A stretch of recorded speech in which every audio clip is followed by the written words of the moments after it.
मित्रांनो फायनली 3 जिल्ह्यामध्ये पीक विमा जमा होण्यास सुरुवात झालेली आहे। तर शेतकऱ्यांच्या खात्यावर हेक्टरी कमी अधिक प्रमाणात रक्कम वितरित होत आहेत। तर ते 3 जिल्हे कोणते आहेत? आपण 2 जिल्ह्याविषयी अगोदरच्या व्हिडिओमध्ये माहिती घेतली होती। आता तिसरा जिल्हा कोणता ऍड झालेला आहे पीक विम्यासंदर्भात, तर त्याविषयीची सविस्तर माहिती आपण आजच्या व्हिडिओमध्ये क्लिअर करणार आहोत। तत्पूर्वी जर चॅनलवर नवीन असाल तर चॅनलला सबस्क्राईब करा आणि समोरील बेल आयकॉन बटन दाबायला विसरू नका। तर नमस्कार मित्रांनो, मी राज सूर्यदल, स्वागत आहे कृषी मॅन यूट्यूब चॅनलमध्ये। मित्रांनो, पीक विम्यासंदर्भात माहिती घेण्याच्या अगोदर तुम्हाला पीक विम्याचं लॉजिक सांगतो।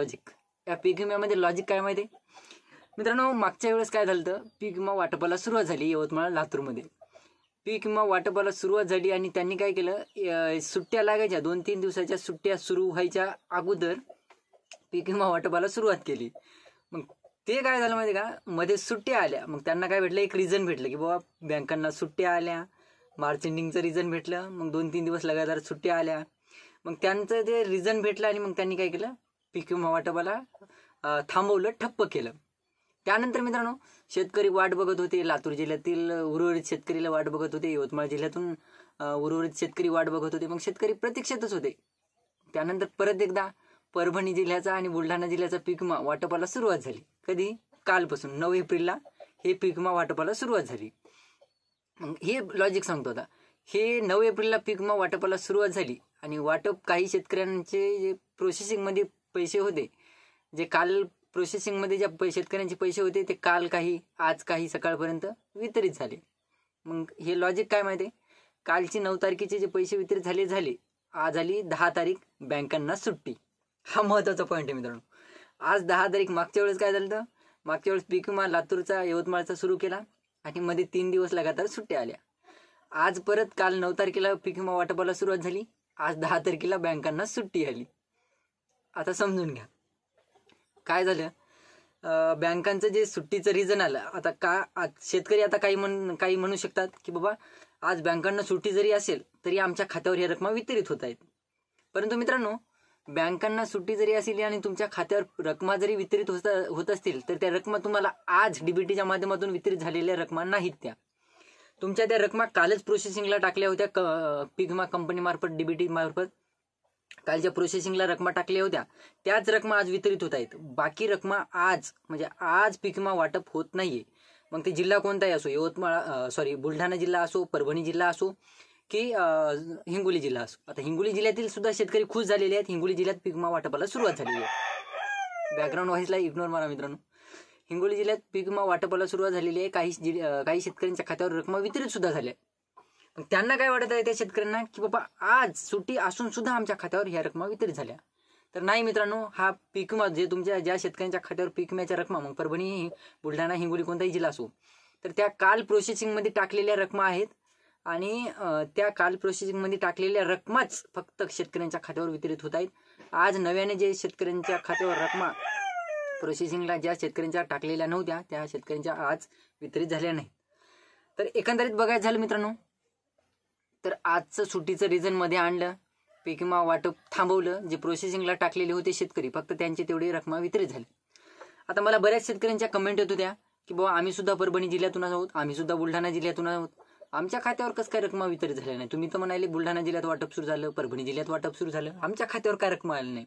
त्याचं हेच कारण आहे मित्रांनो, काल जेवढ्या शेतकऱ्यांची प्रोसेसिंगला कंपनीतर्फे पीक विम्याची रकमा प्रोसेसिंगला टाकल्या होत्या तेवढ्याच शेतकऱ्याला आज पीक विम्याच्या रकमा वितरित झालेल्या आहेत कालपासून। यानंतर आता जेव्हा बँका चालू होतील, आता उद्यापासून परत एकदा तुम्हाला पीक विम्याची मेसेज येणं सुरू होणार आहे, जे बाकी शेतकरी आहेत। तर मित्रांनो, एकंदरीत बघायचं झालं तर आता जिल्हा वाईज आपण ज्या टॉपिकसाठी आता बोलणार आहोत त्या जिल्हा वाईज शेतकऱ्यांच्या खात्यावर किती रुपये रकमा वितरित झालेल्या आहेत आणि कशामुळे एवढ्या कमी रकमा वितरित झाल्या ते बघूया। परभणी जिल्ह्यामध्ये काय झाले, हेक्टरी काही शेतकऱ्यांना 10,866 रुपये, काही शेतकऱ्यांना 6,000, 7,000 या पद्धतीनं, त्यानंतर काही शेतकऱ्यांना 8,500, त्यानंतर काही शेतकऱ्यांना 4,360 रुपये अशा रकमा वितरित झाल्या आहेत। परत एकदा सांगतो, बॅकग्राऊंड व्हॉइसला इग्नोर मारा मित्रांनो। तर परभणी जिल्ह्यासाठी 424,55,00,000 रुपयांचा निधी मंजूर आहे, आपल्याला सर्वांना माहित आहे। आता झालं गंगाखेड तालुक्यातील, पालम तालुक्यातील बऱ्याच शेतकऱ्यांना ह्या रकमा वितरित झाल्या परभणी जिल्ह्यातील कालपासून। परंतु पूर्णा तालुक्यातील कमेंट होत्या की बाबा आम्हाला पीक विम्याच्या रकमा अद्याप वितरित झाल्या नाही, तुम्ही तर परभणी जिल्ह्यात वाटप झालं म्हणले। पूर्णा तालुक्याचं काय झालेलं आहे, पूर्णा तालुक्यात अद्याप वाटप सुरू झालेलं नाही. त्याचं कारण सांगतो. पूर्णा तालुक्यात जवळपास 79,577 शेतकरी पीक विम्यासाठी पात्र ठरवण्यात आले होते. एवढे शेतकरी, पण त्यांचं काय झालेलं आहे, परभणी जिल्ह्यातील जे पूर्णा तालुक्यातील 79,577 शेतकरी आहेत, त्या शेतकऱ्यामध्ये काय झालेलं आहे, काही शेतकऱ्यांचे अर्ज त्रुटीमध्ये पडलेले होते, त्यांनी ते दुरुस्त केले नाही.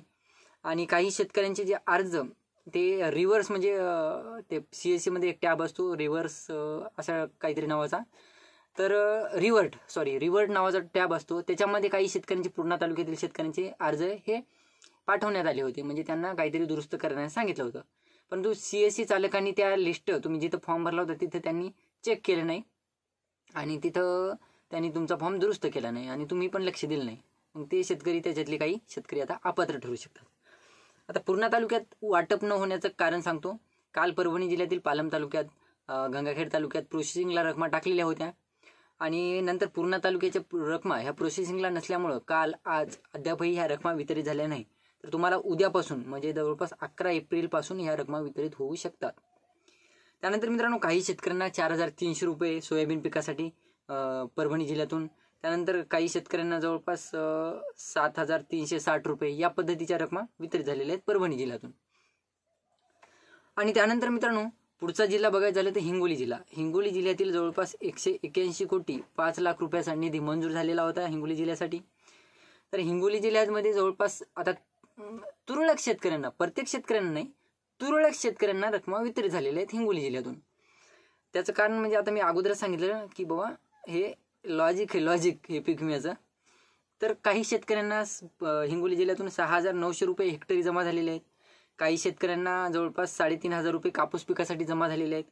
काही शेतकऱ्यांना सोयाबीन पिकासाठी जवळपास 8,000 रुपये, काही शेतकऱ्यांना 10,000 रुपये या पद्धतीच्या सोयाबीन पिकासाठी रकमा जमा झालेल्या आहेत हिंगोली जिल्ह्यातील शेतकऱ्यांना. काही शेतकऱ्यांना तूर पिकासाठी एकरी 1,500 रुपये, त्यानंतर 1,700 रुपये या पद्धतीच्या रकमा या जमा झालेल्या आहेत. कळमनुरी तालुक्यात सुद्धा, हिंगोली जिल्ह्यातील कळमनुरी तालुक्यात सुद्धा काही शेतकऱ्यांना जवळपास 3,000, 5,000 या पद्धतीच्या रकमा वितरित झालेल्या आहेत. काही शेतकऱ्यांना 2,800 रुपये, काही शेतकऱ्यांना 2,300 रुपये या पद्धतीच्या रकमा वितरित झालेल्या आहेत एकरी. त्यानंतर मित्रांनो, पुढचा जिल्हा बघूया, बुलढाणा जिल्हा. बुलढाणा जिल्ह्यात खरीप हंगाम 2024चा नाही तर 2022-23चा रब्बी हंगामाचा पीक विमा वाटप सुरू आहे, हे प्रत्येक शेतकऱ्याला माहीतच असेल. तर बुलढाणा जिल्ह्यामध्ये जवळपास शेतकऱ्यांना रब्बीचा 600 रुपये, 700 रुपये, काही शेतकऱ्यांना 2,500 रुपये, 3,000 रुपये, खामगाव तालुक्यातील काही शेतकऱ्यांना 2,500 रुपये, 3,000 रुपये या पद्धतीच्या रकमा बुलढाणा जिल्ह्यातील शेतकऱ्यांना जमा झाल्या आहेत. आता बुलढाणा तालुक्यातील शेतकऱ्यांना 3,000, 4,000 या पद्धतीनं हा पीक विमा जमा झालेला आहे रब्बी हंगामाचा. चिखली तालुक्यातून सुद्धा हीच रक्कम आहे, 4,000, 5,000 या पद्धतीचा पीक विमा चिखली तालुक्यात जमा झालेला आहे. त्यानंतर मित्रांनो, लोणार तालुक्यामध्ये सुद्धा सेम कंडिशन आहे, 3,000, 2,500 या पद्धतीच्या रकमा आहेत. त्यानंतर खामगाव तालुक्यातील काही शेतकऱ्यांना 2,500, त्यानंतर काही शेतकऱ्यांना 1,500 या पद्धतीच्या रकमा हा जमा झालेल्या आहेत. त्यानंतर मित्रांनो, सोयगाव शेगाव जे आहे त्या तालुक्यामध्ये जवळपास 7,650 रुपये हे एका शेतकऱ्याला वितरित झालेले आहेत. त्यांनी कमेंट केलेली आहे आपल्याला. तर 7,650 रुपये 7 एकरला त्यांचं म्हणणं आहे किंवा जमा झाले. आता एक्झॅक्ट हा आकडा खरा आहे की नाही मी असं सांगू शकत नाही, कारण काही शेतकरी काय करत आहेत, काही शेतकरी म्हणजे मज्जा घ्यावं म्हणून फेकसुद्धा कमेंट करू शकतात. परंतु मित्रांनो, हा शेतकरी जवळपास खरं सुद्धा बोललेला असू शकतो, आपण कन्फर्म नाही सांगू शकत. परंतु मित्रांनो, एकंदरीत बघायचं झालं तर शेतकऱ्यांना हेक्टरी जवळपास बुलढाणा जिल्ह्यातून 4,000, 5,000 या पद्धतीच्या रकमा या वितरित झाल्या ही रियालिटी आहे मित्रांनो. आणि काही शेतकऱ्यांना 1,500, 2,000, 2,500 या पद्धतीच्या रकमा वितरित झालेल्या आहेत. मग एकंदरीत बघायचं झालं तर हेक्टरी 4,000, 5,000 या पद्धतीच्या किंवा 1,500, 2,000 या पद्धतीनं धरलं तर या एक शेतकऱ्याचं 7 एकर रान आहे. तर याच्यामध्ये 2 एकर किंवा 3 हेक्टरची मर्यादित आपण बरोबर बोलू शकतो की 3 हेक्टरच्या मर्यादित त्याला 7,650 रुपये या शेतकऱ्याला मिळालेले आहेत. ही रियालिटी सुद्धा असू शकते. त्यानंतर मित्रांनो, औसा, लातूर जिल्ह्यातील औसा तालुक्यातली शेतकऱ्यांना बरेच शेतकरी उर्वरित होते, बाकी होते, त्या शेतकऱ्यांना सुद्धा काही प्रमाणात रकमा वितरित होणं सुरू झालेलं आहे लातूर जिल्ह्यातील औसा तालुक्यातील शेतकऱ्यांना. तर तुमच्या देखील जिल्ह्यात, आता वाशिम जिल्ह्यातून बऱ्याच कमेंट होतं की वाशिम जिल्ह्याबद्दल बोला, नाशिक जिल्ह्यातून सुद्धा बऱ्याच कमेंट होतं की नाशिक जिल्ह्याबद्दल कधीच बोलत ना. तर वाशिम जिल्ह्यासाठी सुद्धा आपल्याकडे अपडेट आहे. ते वाशिम जिल्ह्याचा सुद्धा रब्बी हंगाम किंवा खरीप हंगाम, रब्बी हंगामातला पीक विमा वाटपाची माहिती आहे वाशिम जिल्ह्याची. आणि खरीप हंगामाचं जे 1000पेक्षा कमी रकमा ज्या शेतकऱ्यांना वितरित झाल्या होत्या 2023ला, त्यांची सुद्धा आपल्याकडे अपडेट आलेली आहे.